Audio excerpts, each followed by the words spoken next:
Bonjour et bienvenue à l'atelier sur le courtage immobilier résidentiel. Un bienvenue spécial aussi à ceux et celles qui se joignent à nous pour l'après-midi. Alors, pour les titulaires de permis, sachez que vous aurez 2 unités de formation continue qui s'ajouteront à votre dossier au terme de l'après-midi. Donc, c'est important de rester branché pour tout l'après-midi.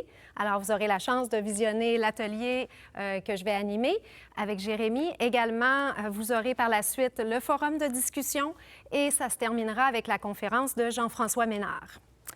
Alors, je me présente. Mon nom est Sandra Barrette. Je suis directrice au Centre de renseignement Info à CQ et je suis accompagnée aujourd'hui de Jérémy Bouvier-Dondo, qui est agent d'information depuis quelques années déjà, donc que j'ai le plaisir de côtoyer depuis quelques années et qui a peut-être déjà répondu à un de vos appels aussi également.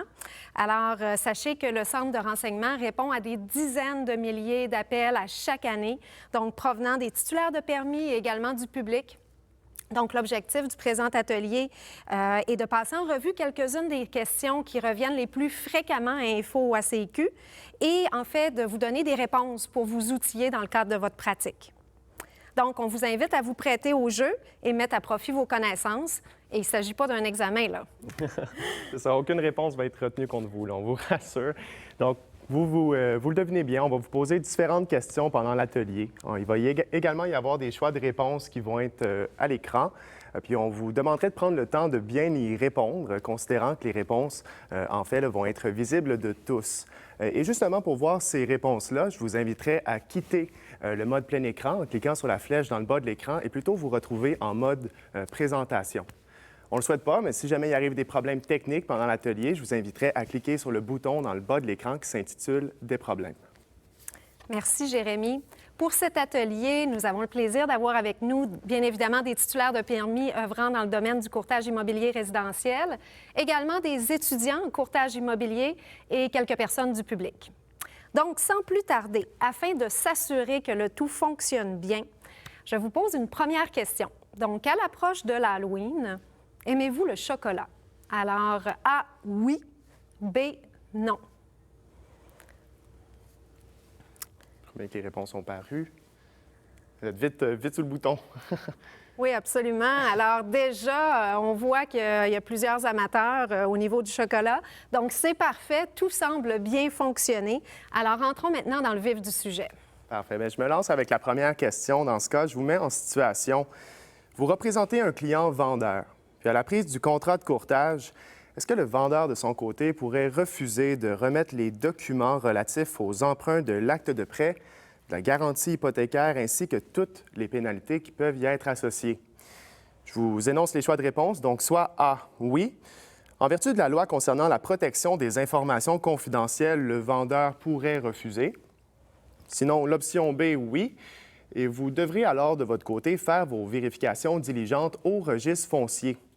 Ou sinon, la réponse C, non. Le vendeur doit remettre tous ses documents selon ses obligations prévues au contrat de courtage et à la déclaration du vendeur. On voit, il y a du mouvement déjà dans les questions. Oui, absolument. Donc, A, oui. Information confidentielle. Sinon, B, oui. Le vendeur peut refuser. Ce sera à vous de faire vos vérifications diligentes au registre foncier. Ou sinon, la réponse non. C'est vraiment le vendeur de son côté qui se doit de vous remettre les documents concernant ses obligations. C'est partagé. C'est partagé. Parfait. Mais sans plus attendre, je vous donne la réponse. En fait, la réponse est bel et bien C. Il y a quand même une bonne partie des gens qui ont répondu C. Donc, non, le vendeur doit remettre tous ses documents selon ses obligations prévues au contrat de courtage ainsi qu'à la déclaration du vendeur. En fait, oui, le vendeur, en signant le contrat de courtage, s'engage de remettre certains documents, et ce, à la clause 8.4 pour être un peu plus spécifique. Le vendeur s'engage de remettre tous les documents se rapportant à l'immeuble relatifs aux emprunts et les actes de prêt, ainsi que toutes les pénalités qui peuvent y être associées. Il y a également le préambule de la déclaration du vendeur, en fait, qui mentionne que le vendeur fournit tous les documents disponibles relativement à ses obligations, tels les documents se rapportant aux travaux, les documents de garantie, factures, reçus, plans, permis, lettres, rapports et avis. Et il y a également la clause 2.6 de la déclaration du vendeur qui demande en fait les documents sur les emprunts. Et bien sûr, si jamais on met une réponse positive à la déclaration du vendeur, on doit aller faire les spécifications nécessaires à la clause D14. Ouais. Il y a le courtier également de son côté qui a certaines obligations. Tout de même, on doit de notre côté d'abord d'obtenir le solde du prêt garanti par hypothèque immobilière du vendeur. On se doit de demander à son client vendeur, et ce, dès la prise du contrat de courtage, qu'il obtienne son relevé de compte auprès de son créancier hypothécaire. Sachez qu'on peut également utiliser le formulaire de demande de renseignements relatif à un emprunt hypothécaire pour ce faire. Et dernièrement, on doit expliquer à notre client c'est quoi les risques et les problèmes qui sont rattachés à une situation où, par exemple, le solde de prix de vente n'arriverait pas à rembourser toutes les créances et les crédits sur la propriété. Absolument. Alors, on pourrait maintenant passer à la deuxième question. Alors, je vous annonce la mise en situation. Un courtier signe un contrat de courtage-vente alors qu'il sait qu'il pourrait avoir un intérêt dans l'immeuble en question puisqu'il est actuellement en recherche d'une propriété du même genre pour lui-même. Quelques jours plus tard, il met fin à son contrat de courtage afin de déposer sa promesse d'achat. Est-ce qu'en vertu de la loi sur le courtage immobilier et ses règlements, le courtier a bien agi? Alors, les choix de réponse A, oui, car le courtier devait mettre fin à son contrat de courtage avant de déposer une promesse d'achat. Ou B, non, car le courtier ne devait pas prendre le contrat de courtage initialement, sachant qu'il avait à la base un intérêt dans l'immeuble, il devait éviter de se placer en situation de conflit d'intérêts.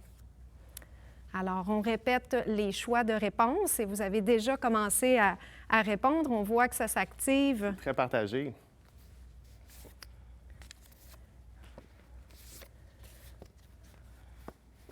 Alors, on peut y aller avec le résultat. Et c'était la majorité qui avait eu la bonne réponse. Alors, c'est B. Non, car le courtier ne devait pas prendre le contrat de courtage initialement, sachant qu'il avait à la base un intérêt dans l'immeuble. Il devait éviter de se placer en situation de conflit d'intérêts. En fait, dans une telle situation, quand dès le départ, le courtier sait qu'il a un intérêt pour la propriété ou encore une personne avec qui il est lié a un intérêt dans la propriété, il doit vraiment refuser de prendre le contrat de courtage parce qu'il le sait dès le départ qu'il aura un intérêt pour cet immeuble-là. Alors, il a l'obligation, en vertu de l'article 2 du Règlement sur les conditions d'exercice, d'éviter de se placer en situation de conflit d'intérêts. L'obligation de mettre fin au contrat de courtage, et c'était ça le piège un petit peu là, dans la question. Alors, l'obligation de mettre fin au contrat de courtage ne vise que les cas où le courtier ne peut pas éviter de se placer en situation de conflit d'intérêts. C'est-à-dire qu'il y a une situation fortuite qui se produit postérieurement à la signature du contrat de courtage. À cet effet, vous avez probablement vu dernièrement, il y a la ligne directrice sur les conflits d'intérêts qui a été publiée sur simbad.com. Et il s'agit vraiment d'un outil de référence incontournable pour vraiment avoir les tenants et aboutissants sur cette question. Donc déjà pour la question 3, un promettant acheteur souhaite obtenir des renseignements sur la copropriété et sur le syndicat de la fraction faisant l'objet de la promesse d'achat. Le courtier utilise alors le formulaire qu'on connaît bien, la demande de renseignement auprès du syndicat de copropriétaires, la DRCOP dans le jargon immobilier. Le syndicat de la copropriété ne répond pas à la demande de renseignement, mentionnant qu'il n'est pas dans l'obligation légale de le remplir. Est-ce que le motif invoqué par le syndicat est valable? Voici les choix de réponse. Donc, soit non. En vertu du Code civil, il doit fournir les renseignements. Sinon, la réponse B, oui. Le formulaire DRCOP n'est pas un formulaire obligatoire, donc il n'y aurait pas obligation. Ou sinon, c'est oui, mais le règlement n'est pas encore entré en vigueur. Donc, à ce niveau-là, il n'aurait pas l'obligation non plus. Alors, on attend vos réponses. Ça a déjà commencé pas mal à bouger. Donc, A, non, en vertu du Code civil, il doit fournir les renseignements. Sinon, B, oui, le formulaire DRCOP n'est pas un formulaire obligatoire, donc il n'y a pas obligation de le remplir. Ou sinon, C, oui, le règlement n'est pas encore entré en vigueur, donc il n'y aurait pas cette obligation-là non plus. Alors, la bonne réponse était A. Et la majorité ont bien répondu. Alors, c'est non. Selon l'article 1068.2 du Code civil du Québec, le promettant acheteur peut demander des renseignements concernant l'immeuble et le syndicat, et le syndicat est tenu de fournir ces renseignements avec diligence. Donc, la réaction du syndicat dans la mise en situation peut s'expliquer par le fait que le règlement qui indique ce que doit contenir l'attestation du syndicat que le vendeur peut remettre à un promettant acheteur n'est pas encore en vigueur. Et là, on parle de l'article 1068.1 du Code civil du Québec. Alors, certains syndicats croient à tort qu'ils doivent attendre l'entrée en vigueur de ce règlement pour s'exécuter. Alors que c'est plutôt suivant l'article 1068.2 du Code civil du Québec que le promettant acheteur peut demander des renseignements concernant l'immeuble et le syndicat de copropriété. Et là, le syndicat est tenu de fournir ces renseignements avec diligence. Le syndicat devra également fournir aux propriétaires de la fraction et à ses ayants cause les documents ou renseignements qu'il a fournis au promettant acheteur. Alors, les documents de renseignement peuvent prendre diverses formes, d'où l'utilité d'utiliser le formulaire DRCOP, alors la demande de renseignement au syndicat des copropriétaires, afin de ne rien oublier. D'ailleurs, une bonne pratique serait de l'utiliser en amont. Alors, il y a le contrat de courtage en matière de copropriété divise qui prévoit la clause 8.5, justement un mandat, comme quoi le courtier va aller chercher la documentation au nom de son client. Ultimement, dans la situation qui nous intéresse, si le syndicat ne veut toujours pas fournir ces documents, vous pourriez, en tant que courtier représentant l'acheteur, contacter le courtier du vendeur pour que celui-ci s'adresse à son client afin que le client prenne contact directement avec le syndicat des copropriétaires pour obtenir l'information. Évidemment, le défaut d'obtempérer du syndicat des copropriétaires pourrait engager sa responsabilité, il pourrait faire face à des poursuites si jamais il ne s'exécute pas. Alors, il faut vraiment que tous soient sensibilisés à l'importance de coopérer. Exact. Puis en fait, les questions sur la copropriété reviennent régulièrement au Centre Info. Je vous rappelle, on a un guide sur notre site Internet, le guide des pratiques professionnelles sur la copropriété divise, qu'on vous encourage fortement de consulter si jamais le sujet là, vous intéresse.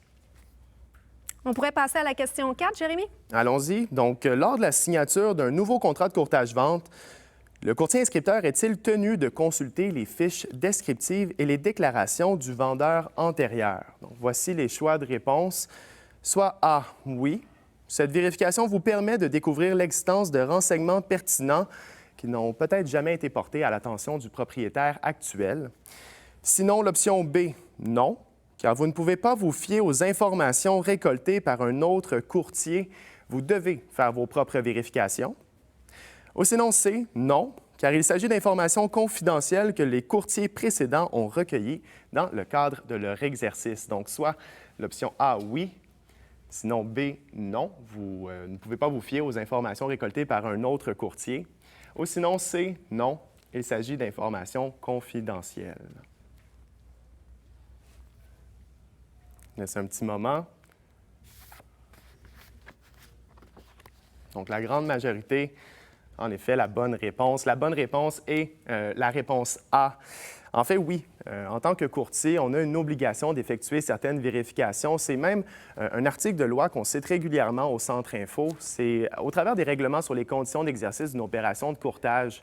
L'article 84 amène la notion que le courtier se doit d'intenter les démarches nécessaires en amont pour déceler les facteurs défavorables. Puis dans le cadre de mes appels, je viens également souvent citer l'article 85, le suivant, qui mentionne qu'une fois qu'on est en connaissance de cause d'un facteur défavorable, on se doit de le divulguer à tous les parties intéressées à la transaction. Et bien sûr, il faut bien documenter justement les étapes qu'on a entreprises pour déceler les facteurs défavorables. Donc, on vous encourage de garder tout ça dans vos dossiers. Absolument. Alors, une petite question rapide pour tester vos connaissances. La question 5. Je représente un client acheteur qui souhaite prolonger le délai d'acceptation de la promesse d'achat qu'il vient de déposer. Quel formulaire dois-je utiliser?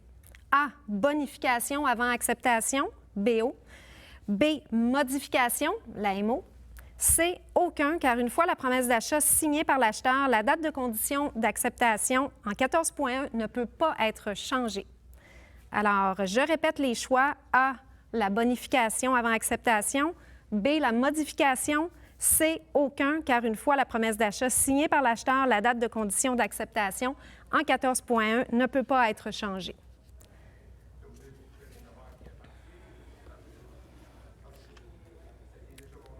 Très bien. Alors, la bonne réponse, plusieurs l'ont eu. Bravo. Alors, la modification, alors c'était B. la bonne réponse.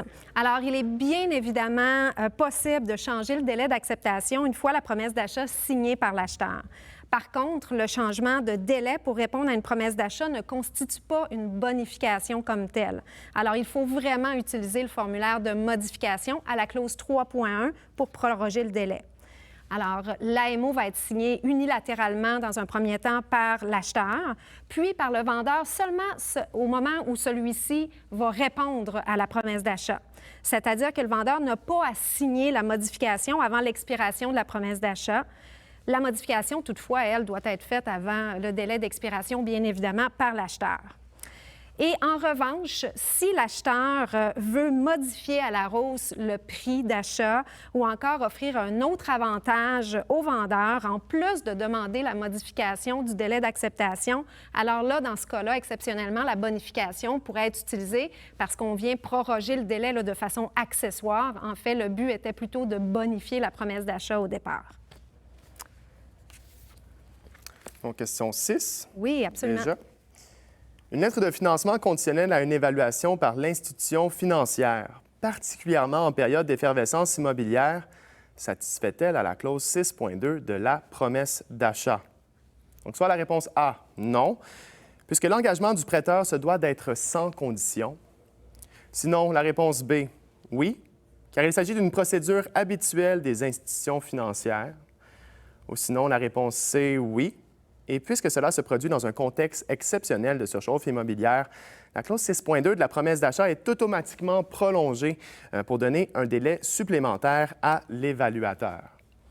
Donc, je réitère les choix de réponse. Donc, soit l'option A, non, l'engagement du prêteur doit être sans condition. B, oui, il s'agit d'une procédure habituelle. Ou sinon, oui, dans le contexte, la clause 6.2 de la promesse d'achat est automatiquement prolongée. Voyons voir qu'est-ce que ça nous donne.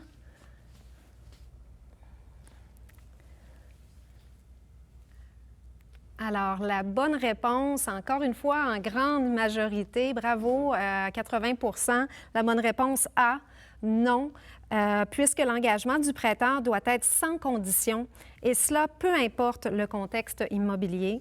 Alors, le document fourni ne peut en aucun cas faire état d'une approbation assujettie à des conditions. En fait, des conditions telles que les suivantes ne sont pas acceptables au niveau de l'engagement hypothécaire. Et là, je pense à une preuve d'emploi de l'acheteur, des documents supplémentaires à fournir, le remboursement d'un prêt auto, une condition de vente de la propriété de l'acheteur alors que le mécanisme de la clause R2.1 n'a pas été prévu en amont à la promesse d'achat, ou encore des conditions venant de l'institution bancaire prêteuse, telles qu'une évaluation ou une inspection préalable de la propriété pouvant avoir un impact directement sur le prêt. Donc, c'est important aussi de rappeler qu'à la clause 6.2 de la promesse d'achat, il faut vraiment prévoir un délai suffisamment long. On a beaucoup d'appels au centre info à ce niveau-là, surtout dans le contexte de la surchauffe. Alors, il faut permettre justement aux prêteurs hypothécaires de faire les traitements des dossiers. Alors, c'est important de mettre un délai suffisamment long. Et là, la question qui me vient en tête, Jérémy, c'est en l'absence d'un engagement sans condition conformément aux clauses 6.1 et 6.2 de la promesse d'achat, qu'est-ce qui se passe? En fait, dans le cas pratique, on aurait donc la condition d'évaluation, donc de facto un engagement hypothécaire qui comporterait une condition. On n'arriverait donc pas à remplir dans le délai la condition de financement. Une fois que le délai de la clause 6.2 est expiré, on n'a pas obtenu un engagement hypothécaire sans aucune condition, s'enclenche ensuite le délai de la clause 6.3. En fait, le délai de la clause 6.3, c'est un délai de 5 jours qui s'offre au vendeur pour soit se prévaloir de l'option A ou B. L'option A, en fait, permet au vendeur de, si on veut, forcer l'acheteur à aller faire une nouvelle demande de prêt auprès d'un prêteur hypothécaire qui lui désigne, dans un délai qui lui désigne également. Sinon, il pourrait également se prévaloir de l'option B. L'option B lui permettrait, en fait, d'emblée, de rendre la promesse d'achat nulle et non avenue. Puis en fait, ce délai de 5 jours de la clause 6.3 est ce qu'on appelle un délai de rigueur, ce qui veut dire que si le délai est expiré et le vendeur ne s'est pas prévalu de l'une ou l'autre des options dans le délai de 5 jours, bien, la promesse d'achat va devenir nulle et non avenue d'elle-même. Et on encourage parallèlement à ça un vendeur qui veut se prévaloir de l'option B, donc de rendre la promesse d'achat nulle et non avenue, de le faire le plus rapidement possible à l'intérieur du délai de 5 jours en question pour éviter toute situation qui pourrait potentiellement être litigieuse ou les avis se rencontreraient. Qu'est-ce que je veux dire par là? C'est par exemple un avis hypothécaire, donc un engagement hypothécaire sans condition qui rencontrerait l'avis du vendeur se prévalant de l'option B. Absolument. Alors, on veut éviter absolument les litiges.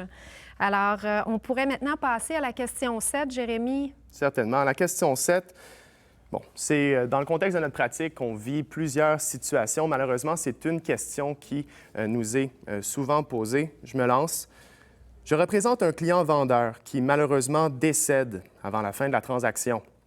Est-ce que le contrat de courtage signé avec ce dernier est toujours valide malgré le décès? Donc, voici les choix de réponse. Soit A, non, car le lien contractuel est automatiquement rompu dès le décès du vendeur. Sinon, la réponse B, non, car la capacité juridique du vendeur n'est plus valide. Sinon, C, oui, et la succession est obligée de continuer de vendre avec le courtier du vendeur. Ou sinon, la réponse D, oui, mais la succession pourrait décider de mettre fin au contrat de courtage. Donc, je réitère les choix de réponse, c'est mitigé. A, non, le lien contractuel se rompt au décès. Sinon, B, non, la capacité juridique du vendeur n'est plus valide. C, oui, la succession est obligée d'honorer le contrat.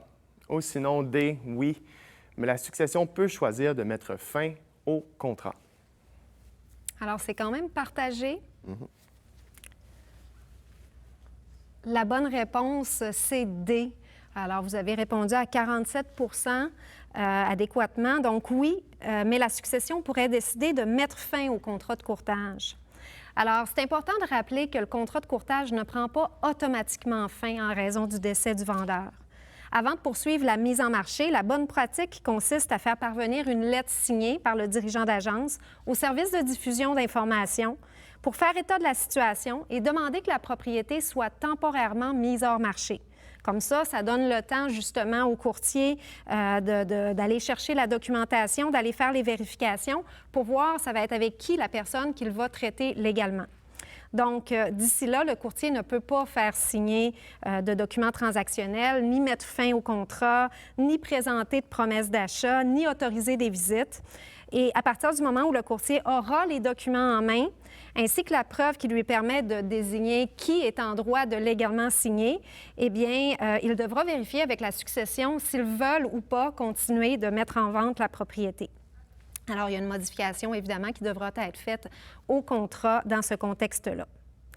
D'ailleurs, Jérémy, au niveau de l'obligation de vérification, où est-ce qu'on trouve ça dans la réglementation? En fait, c'est le règlement sur les conditions d'exercice d'une opération de courtage. Par l'article 30 de ce règlement, on amène la notion que le titulaire de permis doit vérifier et s'assurer de la capacité juridique de la partie qu'il représente ou de son représentant pour effectuer la transaction envisagée, ainsi que de celle des autres parties à la transaction, si ces dernières, bien sûr, ne sont pas représentées eux-mêmes par leur propre courtier immobilier.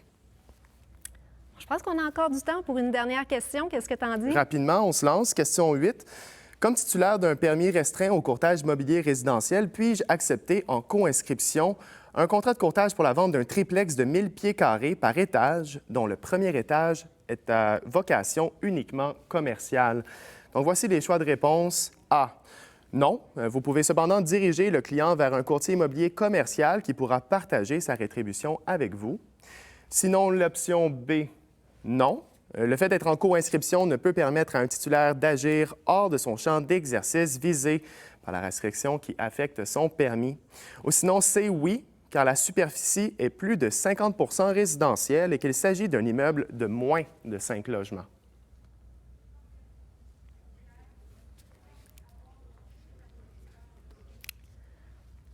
Donc, ça bouge encore sur nos écrans. Ça commence à se stabiliser. Alors, 60 des gens présents avaient la bonne réponse. Alors, c'est C, oui, car la superficie est plus de 50 résidentielle et qu'il s'agit d'un immeuble de moins de 5 logements. Alors, dans le cas d'une transaction immobilière d'un immeuble de moins de 5 logements et dont la superficie résidentielle est de plus de 50 un courtier immobilier dont le permis est restreint au courtage immobilier résidentiel peut agir comme intermédiaire. Toutefois, une bonne pratique serait de s'adjoindre l'aide d'un courtier pouvant exercer en commercial aussi pour la partie dont tu faisais état, là, qui est commerciale au premier plancher. Alors, en vertu de l'article 73 du règlement sur les conditions d'exercice, le courtier doit tenir compte de ses aptitudes, des limites de ses connaissances et des moyens dont il dispose. Dans tous les cas, il est permis à un courtier dont le droit d'exercice est restreint à un champ d'activité, par exemple le résidentiel ou le commercial, de diriger un client vers un titulaire dont le permis n'est pas restreint, donc un plein exercice, ou dont le permis est restreint à un autre champ d'activité. Alors, le courtier vers lequel le client aura été dirigé pourra alors partager sa rétribution avec le titulaire qui lui a envoyé le client. Dans ce cas, le courtier vers lequel le client aura été dirigé devra divulguer, bien évidemment, ce fait par écrit, c'est la réglementation qu'il stipule, à la partie qu'il représente et conserver un exemplaire de l'avis donné à cet effet. Alors, c'est ce qui conclut, en fait, notre atelier aujourd'hui. C'est déjà la fin. Donc, ça nous a fait énormément plaisir d'être avec vous cet après-midi pour vous partager justement qu'est-ce qu'on reçoit comme question au centre de renseignement. Je vous félicite pour votre participation à tous. Et également, je voulais vous faire quelques petits rappels. Alors, comme on l'a dit tout à l'heure dans le cadre de nos questions et nos réponses, on vous a indiqué qu'il y avait une ligne directrice qui était déjà publiée, la ligne directrice sur le conflit d'intérêts. Alors, on vous invite à aller la consulter. Il y aura sous peu une nouvelle ligne directrice aussi qui sera disponible sur Simbad, celle concernant la prévention sur le blanchiment d'argent et les fraudes immobilières. Alors, on vous invite à aller la consulter. Là, ça va bientôt paraître. Également, on a des guides de pratique professionnelle. On a parlé tout à l'heure du guide sur la copropriété divise. Et encore une fois, sous peu, vous pourrez aussi aller consulter le guide concernant les risques environnementaux en matière de courtage immobilier. Simbad, évidemment, un outil incontournable avec foire aux questions, close tip, une foule d'articles intéressants sur divers sujets dont vous pourrez retrouver aussi, là, suivant les questions et réponses qu'on a fait aujourd'hui. Le bulletin hebdomadaire proactif, qui est un incontournable pour pouvoir vous rejoindre et vous faire état là, des bonnes pratiques professionnelles. Jérémy, le mot de la fin? Certainement. Mais en fait, je vous remercie également. On a eu beaucoup de plaisir à faire cet atelier-là avec vous aujourd'hui. Si jamais vous avez des questionnements par rapport à vos pratiques professionnelles, vous pouvez toujours voir, bien sûr, votre dirigeant d'agence, mais surtout, n'hésitez pas à nous contacter au Centre Info. Ça nous fait toujours un énorme plaisir de vous parler. Donc, l'atelier est maintenant terminé. Je vous inviterai à cliquer sur l'onglet « En direct », considérant que la prochaine présentation va commencer dans les prochaines minutes. Merci.